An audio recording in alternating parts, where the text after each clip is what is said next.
بسم اللہ الرحمن الرحیم۔ سبسکرائب کیجئے daily life tips YouTube channel کو اور ساتھ میں گھنٹی کو بھی دبا دیں۔ بے شک جو کسی کا بھلا کرتا ہے اللہ پاک اس کا بھلا فرماتے ہیں۔ ایک دن رسول اللہ صلی اللہ علیہ وسلم نے حضرت عائشہ رضی اللہ تعالی عنہ سے فرمایا جو جی چاہے مانگو۔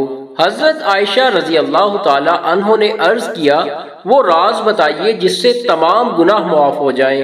حضور صلی اللہ علیہ وسلم نے فرمایا وہ راز یہ ہے کہ جب کوئی مومن بندہ کسی دوسرے مومن کی کانٹا چبھنے کے برابر تکلیف کو رفع کرتا ہے تو اللہ تعالیٰ اس کے تمام گناہ معاف کر دے گا اور جنت میں اسے اعلیٰ مقام عطا فرمائے گا۔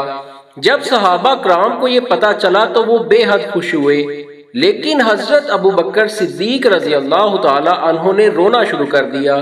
صحابہ کو تعجب ہوا تو انہوں نے پوچھا کہ آپ کیوں روتے ہیں؟ حضرت ابو بکر صدیق رضی اللہ تعالی عنہ نے جواب میں فرمایا میں اس لیے روتا ہوں کہ جب دوسروں کا دکھ دور کرنا گناہوں کی معافی اور جنتی ہونے کا ذریعہ بن سکتا ہے تو ان لوگوں کا کیا حشر ہوگا جو دوسروں کو دکھ پہنچاتے ہیں۔ اللہ تعالی ہمیں اپنے مسلمان بہن بھائیوں سے صلہ رحمی کرنے کی توفیق عطا فرمائے، آمین یا رب العالمین۔ دوستو ویڈیو پسند آئے تو لائک کر دیجئے گا، ایسی ہی ویڈیوز روزانہ دیکھنے کے لیے ہمارے چینل کو بھی سبسکرائب کر دیجئے گا۔ خدا حافظ۔